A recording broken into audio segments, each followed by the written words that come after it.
19 जून 1970 को जन्मे राहुल गांधी ने अपना बचपन भारत के राजनीतिक केंद्र दिल्ली और हिमालय एवं शिवालिक के बीच घाटी में स्थित देहरादून में बिताया।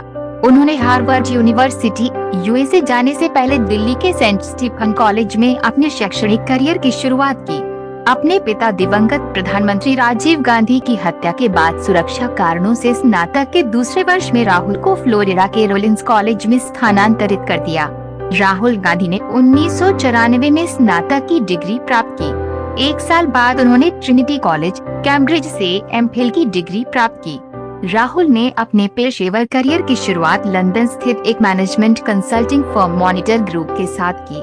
वह राजनीति में आने से पहले एक पेशेवर कैरियर बनाने को लेकर दृढ़ थे। वह जल्द ही भारत लौट आए और मुंबई में अपनी खुद की प्रौद्योगिकी परामर्श कंपनी स्थापित की, जहां उन्होंने निदेशक के रूप में अपनी टीम का नेतृत्व किया। प्रबंधन और प्रौद्योगिकी क्षेत्र में उनके काम का प्रभाव उनके राजनीतिक झुकाव में स्पष्ट है। राहुल हमेशा इस बात के प्रबल समर्थक रहे हैं कि तकनीक के सटीक एवं निपुण उपयोग से भारत की सबसे बड़ी संपत्ति उसके नागरिकों की शक्ति बढ़ाई जा सकती है। 2004 में राहुल गांधी के पास अपने देश की सेवा करने और उसके विकास का एक महत्वपूर्ण हिस्सा बनने का अवसर आया।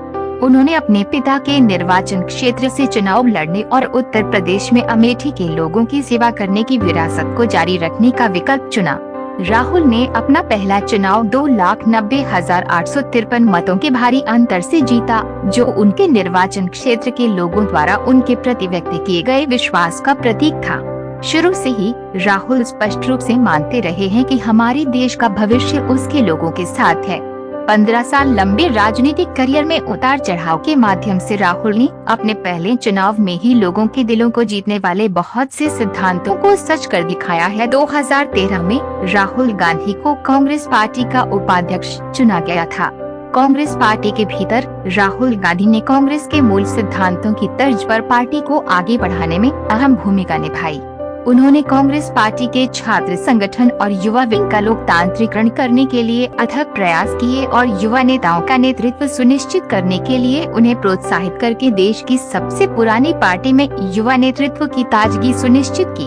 अपने राजनीतिक जीवन में कांग्रेस के मूल मूल्यों के साथ पार्टी को आकार देने में उनकी महत्वपूर्ण भूमिका ने उन्हें 2017 में कांग्रेस पार्टी के अध्यक्ष का पद दिया।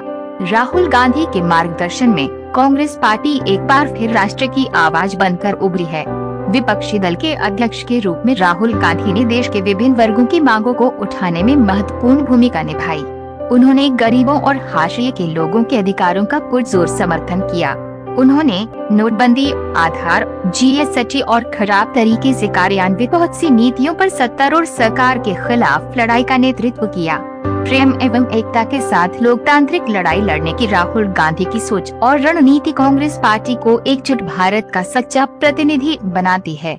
आगे जाकर वो इन सिद्धांतों को धरातल पर अमल में लाने का लक्ष्य रखते हैं, जो भारत के नागरिकों को उनकी पूरी क्षमता तक पहुंचने के लिए आवश्यक उपकरण और अवसर प्रदान करे। 17वीं लोकसभा में सांसद के रूप में वर्तमान में उनकी भूमिका केरल के वायनाड निर्वाचन क्षेत्र के प्रतिनिधि के रूप में है। कांग्रेस पार्टी के अध्यक्ष पद से इस्तीफा देने के बाद उन्होंने अपना सारा ध्यान और ऊर्जा वायनाड के लोगों का प्रतिनिधित्व करने और अनुच्छेद 370 के लोकतांत्रिक निरस्तीकरण एवं कश्मीर में सरकार द्वारा मानवाधिकारों के उल्लंघन जैसे कई मुद्दों पर सरकार को सवालों के घेरे में खड़े करने में लगाई। वह भारत के लोगों के लिए सत्य, शांति और सद्भाव की अपनी खोज में अडिग हैं।